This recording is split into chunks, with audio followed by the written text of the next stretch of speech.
All right. So I believe everyone can introduce themselves so much better than I can. So let's talk a little bit about your background and tell the people who you are. Sure. Thank you, Erin. Hi, everyone. My name is Sayali Kadam. I'm currently the Director of Commercial Agility and Launch Excellence at Merck. Prior to that, spent over a decade in brand marketing. I was at Novartis and also mid-sized pharmaceutical companies like Mellon10, the medicines company. Launched multiple times, new assets as well as indications, worked with very large budgets as well as worked with very small budgets. So everything I say today is going to be a personal opinion based on my years of experience and not the opinion of my Ah, company. yes, the legal disclaimer. We know it well. So kicking off, I love that you started, hey, you've worked across the large budgets and the small budgets. Which one's harder? The small budgets. Always. Yeah, definitely the smaller budgets because but the great thing about going through something like that is that you get to understand where your how do you ruthlessly prioritize and how do you work with a much smaller budget and a shoestring of a budget sometimes. Yeah. Yeah. So what are some of those kind of themes of success as you get through into, hey, how am I going to bring this to market? Like, what are some of those success factors that you're looking at? Sure. So first of all, you get to launch a product only once, and launch year performance is very important because we have several data points to show industry wide that if you can meet or exceed your launch year performance, you can do so in year 2, year 3. So you want to make sure you're doing everything you possibly can to make sure that your launch year is successful, right? And so I look at your critical success factors as three factors, right? And the first one would be having a very clear and simple brand strategy. And why do I say that? It's because therapies are getting more complex, indications are getting more complex. If you have to go through 3, 4, 5 steps to explain to your doctor that this is the patient you should be prescribing your medication for, that's too complex. That's not simple enough. And you want to ensure that you have all of your teams within the company that's aligned to this brand strategy as well. So my second factor is effective stakeholder engagement, internal stakeholders as well as external stakeholders. So once you have this clear brand strategy, if you don't communicate that and align all of your cross-functional teams to this one strategy, they're going to make up their own brand strategy and where the product should be used. Because I've worked in both those environments. One brand had very clear strategy and the other one, everyone had a different, like, hey, where would you prescribe this drug? And every single person had their own individual opinion. Yeah. So you want to make sure you're setting it right, it's simple, it's clear, and then it's aligned cross-functionally. And it's kind of this is beneficial to everybody, right? It's like, no, this is not going to target everybody. This is going to be very laser focused on that kind of audience too, right? The simplicity aspect. Exactly. So what does that mean? Like, what patient are you going for? When do you want to go for that, right? When you look at the entire patient journey. And the third one is exceptional team culture and flawless execution, right? So flawless execution is an obvious one, but why do I say culture, right? I say culture because you want the team. So it's a very common tendency. You have a launch plan, and as a marketer, you start thinking, hey, I need an MOA video, I need a dosing card, I need 2 patient case studies, I need to update my website. And you kind of go down the path of just like, I need to deliver all of these tactics at the end of the day. And we want the marketers to be critically thinking, like what's actually going to move the needle? What's going to affect the actual adoption of the product in the market and create focus on those work streams. I'll give you an example. If a certain treatment guideline isn't going to adopt that product into their guidelines, you better make sure you have a work stream that's dedicated to make sure that you get into those guidelines because that's going to be a priority work stream.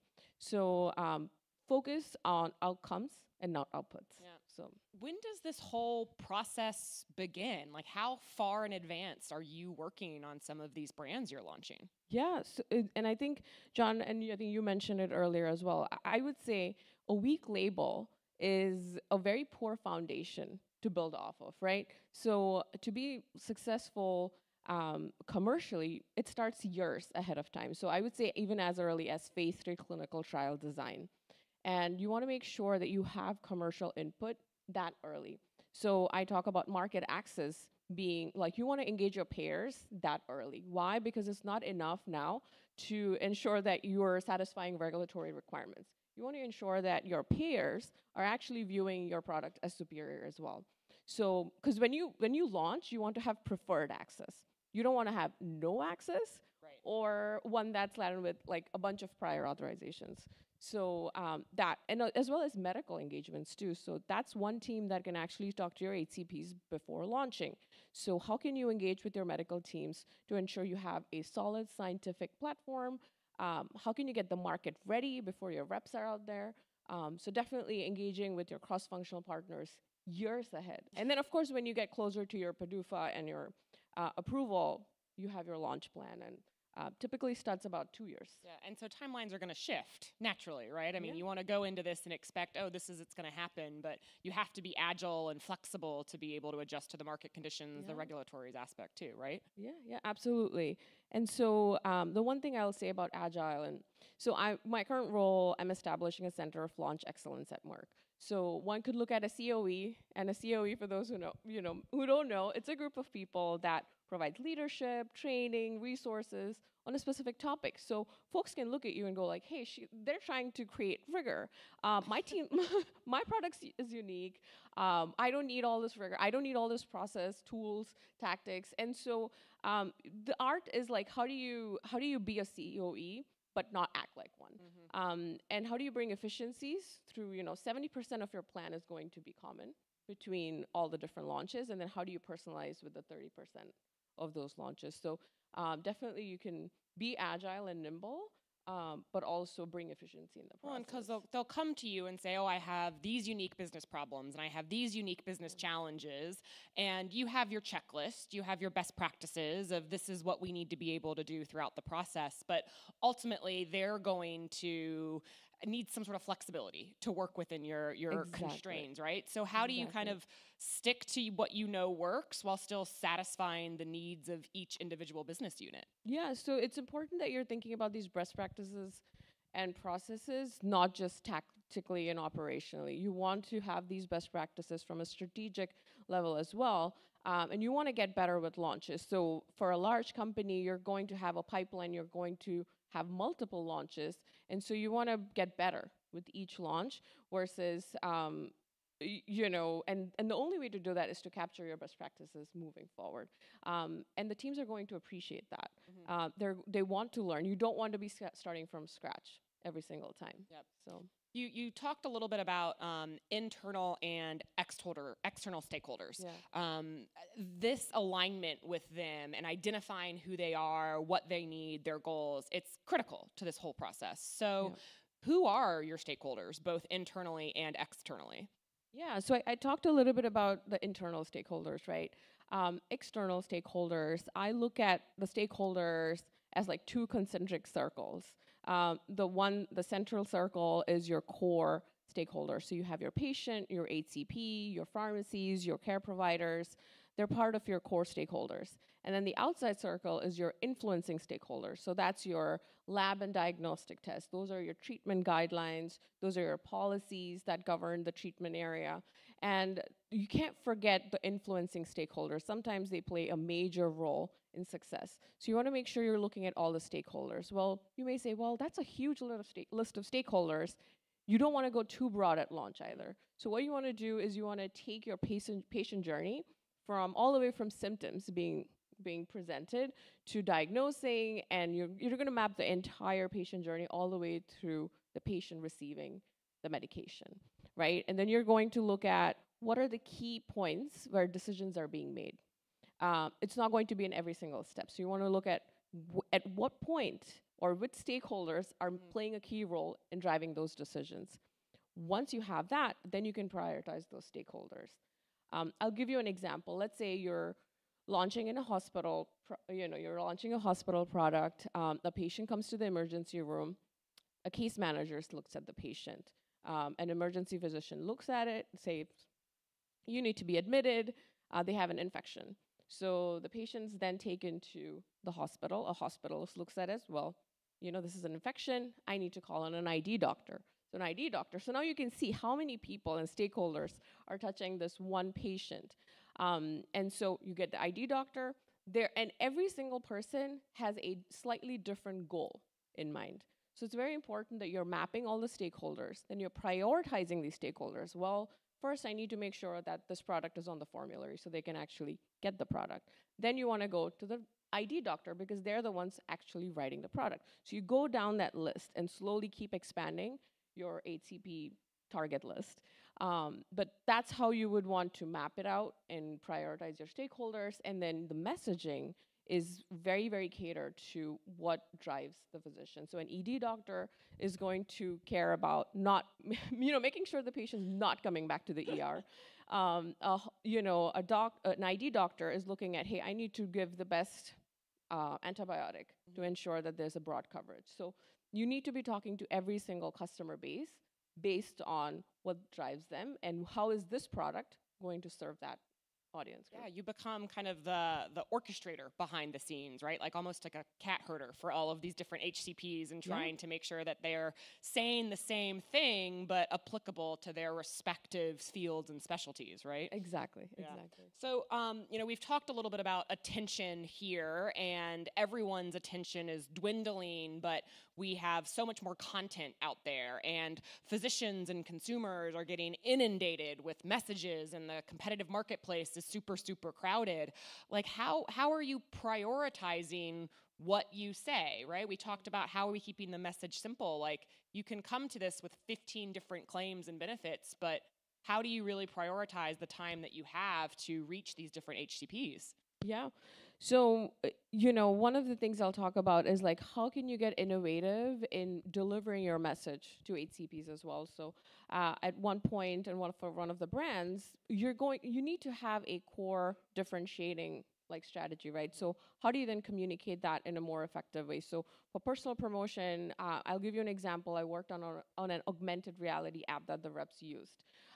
Really helped them getting the HCPs to stop in their tracks and look at this application, and the message being delivered is their differentiating story. So now you're not using innovative platforms just for the sake of using it. You're actually taking what's differentiating the brand and then delivering it in innovative ways. You want to make sure you're serving bite-sized information. So in the digital world, it makes sense. But even for personal promotion, I've seen detail aids that are 100 pages sometimes, and it's like exhaustive PDFs, or they could be interactive, but they're too big. Yeah. And so you want to simplify it for everybody, and you want to focus and prioritize your messaging as well. And so then when it comes to the promotion itself, right, the ad itself, we're kind of living in this sea of sameness. We talked a little bit about it. It seems like every pharmaceutical ad is the exact same. How do you differentiate? Yeah, this is interesting because I was working on a campaign, and the agency brought a bunch of options, and they all look like all the ads that you see on TV right now. And it's like, how do you break? It's always either there's a red, there's a black and white, the patient's not looking happy, and then they get that there's the same themes you keep seeing over and over. They couldn't walk and now they're kayaking, or something. Just thinking about the kayaking. Ditch to ditch, real fast. So, I always challenge the agencies to come back with hey, how can you be slightly different?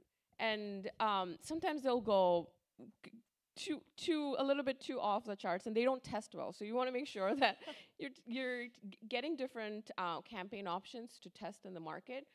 But many times you also see the campaigns that work well kind of look the same. So I do challenge all brands and agencies to really think beyond your typical TV ad, so you can capture attention. And I'll give one more example. So the augmented reality, which was meant to be used for HCPs, they loved it so much, they actually wanted something like that to use with their patients to educate them on their disease state. And so sometimes we feel like our patients are too simple, and they want the really simple ads, but actually they are looking for relevant, good information. So how do you even simplify it for the patients as well? Mm-hmm. AI has come up a couple of times. Are there any new technologies you're excited about to implement, and how to kind of boost this traditional selling model? Yeah, I'm not an expert on AI. We are exploring it, right? Like everybody else is as well. But what I'll say I'm excited about is actually the interplay between technology and health. So, to give you an example, like I think that as technology, and I don't mean it by just digital technologies, I mean wearables, health monitoring, especially for chronic healthcare. I think when you merge the two, there's a big opportunity for holistic patient care and disease management to be as seamless as possible. So, one of the chronic conditions I worked on, we were actually talking to wearable companies because you want to avoid events. Can you find a wearable technology or even scans that kind of lets you, it's a predictor for diagnosis as well. So I think that's very exciting for me, especially as I'm listening through yesterday and today. There's so multiple players that touch the patient, and everyone's kind of focused in their narrow. So when you look at it from the patient's perspective, it seems like it's a very isolated, I don't even want to use the word broken, but it is like a separate subsystem. Yep, So how can we linear, all come together to provide like that holistic health approach for our patients? Yeah. Yeah. In your career, I want to assume everything you've touched has turned to gold, right? Like it's just been great success, but there's probably been some failures along the way. Any lessons learned of things to avoid, or tips and tricks for the crew? Yeah, I mean, the number one is that you do your best to, work on all the pre-launch activities, then you launch the product. And then I think the biggest mistake you could do is not listen, not monitor the progress like immediately after launch, and not evolve quickly enough. And so it's very important that you're establishing, what are your success metrics? How are you going to monitor your launch? And how are you going to evolve quickly as well? So if you're not able to evolve quickly, because your hypothesis or the messaging that you set up was based on your insights, and sometimes reality could be very different. How much time do you need to allow to see if something's working before you change? You don't want to change too quickly, right? Yeah, that's and I've been part of some of these teams too, where you kind of, you roll out a new messaging platform and you're like, you saw something, you observe some kind of accounts and you change the strategy and then immediately start monitoring and like, you don't see it move. So you're like, okay, I need to change again. It takes at least 6 months for whatever you rolled out, for you to start observing that, via the field.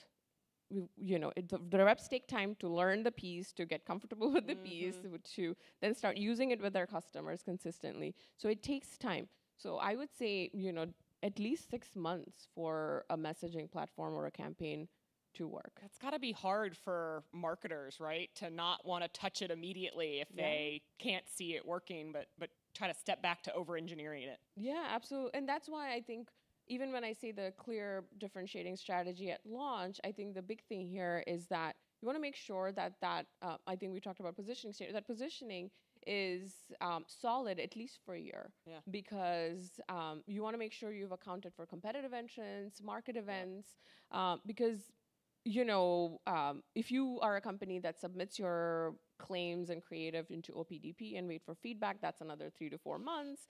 And then you launch, and then you have your non-personal promotion that goes, it takes a while. So you want to make sure you're not making like drastic changes, but you want to evolve, you want to adjust, but you want it to be solid at least for a year at launch, and then 6 months then on. I could ask questions all day, guys, but we'll open it up to the crew.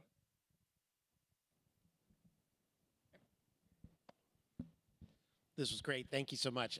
Brendan Gallagher with Publicis Group. And along the lines of big budgets versus small budgets and which one's more difficult, Merck happens to be commercializing the largest drug in the world right now with an indication coming out every couple of weeks. And in those dynamics, oftentimes the brand team kind of gets, it's like they're a sacred cow. You don't want to touch that, right? Just let that engine run. Can you talk a little bit about how the power dynamics between a COE like you run and a brand of that size so that you can impact that agility on a team like that? Yeah, I mean, the way I look at it is they're still doing what they're doing. We're almost like we work together as opposed to, hey, we're trying to move them away from anything or trying to change necessarily what they're doing. So you kind of play a bit more supportive, so they appreciate the help. It's not something like, that's the way I would put it, is like you're almost helping the team versus trying to change what they're doing.